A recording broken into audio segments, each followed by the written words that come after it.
Hi, it's time for another verb of the day.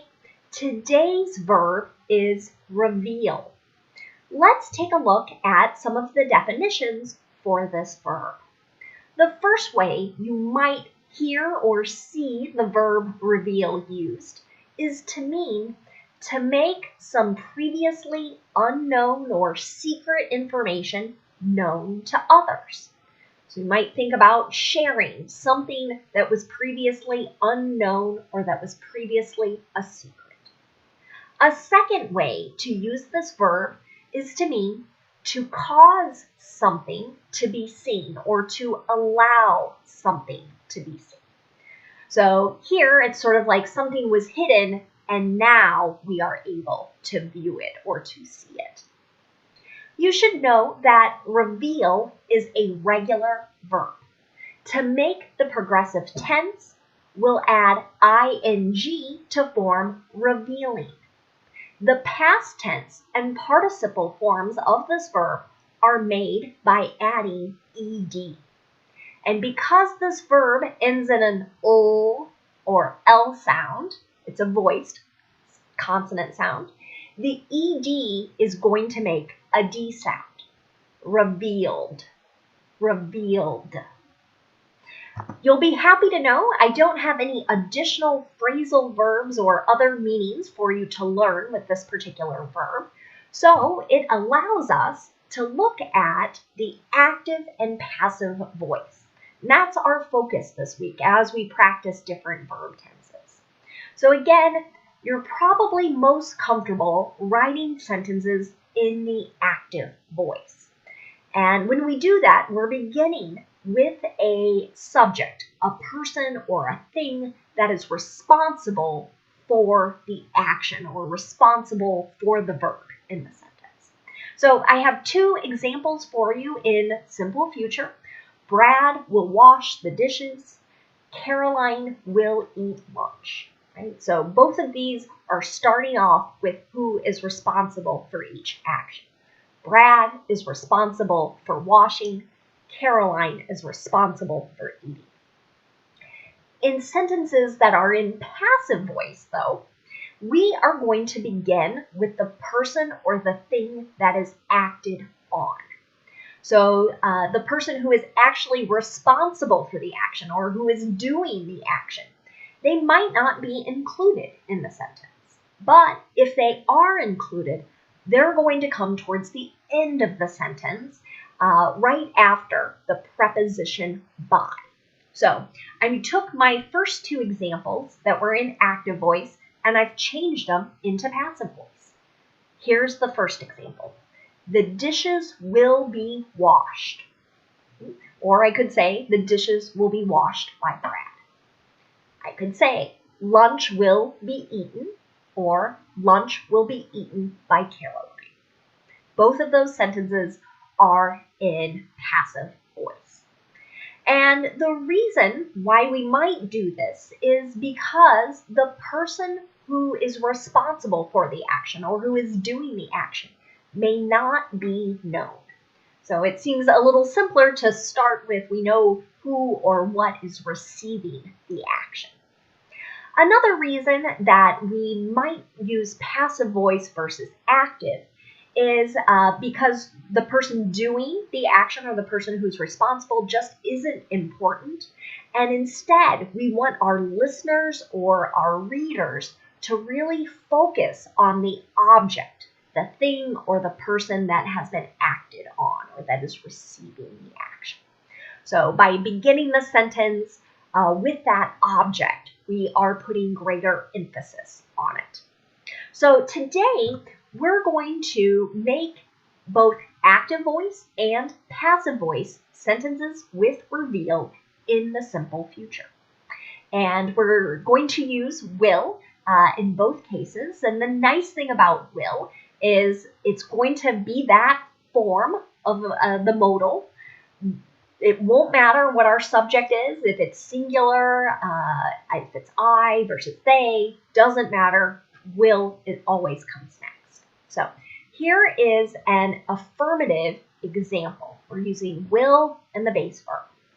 The company will reveal its new truck in an online launch. Okay?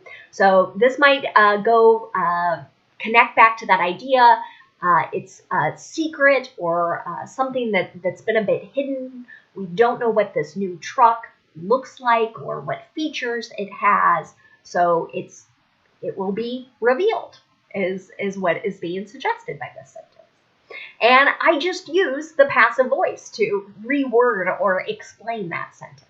So to make passive voice, again, I'm starting with the object. So in this case, it's the new truck that is being acted on. And I'm going to use will, then be, and then the participle form of my verb. The new truck will be revealed in an online launch. Okay? So this passive voice sentence actually came out of a newspaper article, again, describing a company's reveal of a new type of truck that they plan to sell in the next year. If I want to make negative sentences, we're just going to insert not after will. This is true in both the active voice and the passive voice. You might hear native speakers use the contraction won't. So let's look at active voice first. He won't reveal the surprise ending of the movie. Right? So again, this goes to something that maybe is a secret. It's not being shared yet. Okay? And here we know there is some man who is responsible for not doing this. This person might be making a promise. Okay? In passive voice, right, the surprise ending is what is receiving this action. So we're going to start our sentence with that. And then we'll have won't be revealed. The surprise ending of the movie won't be revealed. Finally, I can make yes or no questions in both the active and passive voice. For active voice, I will start with will, then the person or the thing that is responsible for my action, my subject, comes next, and then we'll have the base verbs. Will she reveal her true feelings? Okay. In the passive voice, again, I'll start with will, but what comes next is that object, the person or thing that is receiving the action. And after that, we'll have be and then the participle form of the verb. Will her true feelings be revealed? And something that might be a little different between these two questions is in the passive voice question, we don't know who is going to share this secret, right? Is it the woman in question? Is it someone else who will share the true feelings that this person possesses?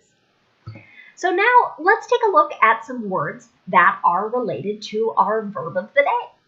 The first word is just the noun form of the same word. Same spelling, same pronunciation. Reveal could be information that has previously been kept from either the characters in a movie or television show or from the viewers in a movie or television show. Let's take a look at an example sentence. In the movie's big reveal, the audience learned who had been behind the mask. So perhaps we have a scary Halloween-themed movie, and we don't know who is this person behind the mask until the very end. I can tell that reveal is being used as a noun in this particular sentence because we have the adjective big right before it. We also have the in this noun phrase, the movie's big reveal. You might also hear this word reveal used as a noun in, I'm not sure if anybody watches design shows where some people can come in and maybe they paint and redecorate someone's house, and then they bring the people back into the house at the end of the show, and they might call that also the big reveal, right? The information, what does this room look like? What color are the walls. That information has been kept from the people in the show as well as us, the audience. The next word we're going to take a look at is also a noun. It's revelation. It can have a couple different meanings. The first possible meaning is a surprising and previously unknown fact. Here is an example of that usage in a sentence. Did you read the reporter's revelations about the president's tax returns? So, this was large news a few weeks ago in the United States. We had reporters reviewing tax information and records from President Trump and sharing how much in income tax the president had paid. And that number or those amounts had been previously unknown. A second meaning for the noun revelation is used to emphasize the surprising or remarkable quality of someone or something. Here's an example of this usage in a sentence. Reading that book when I was a teenager was a revelation. So you'll see different works of art, literature, music, many other things described sometimes as a revelation. And that really plays to this. It's remarkable. It alters people's ideas or their perspectives, their feelings towards something. It possibly enlightens them to something new. So that's the connection in that particular sentence. So I'm going to say I was surprised and maybe sort of blown away by this particular book when I was a teenager. Thanks so much for watching today's video. I hope you will use the word reveal as you write or as you speak this week where it makes sense. And I also hope you have a great day.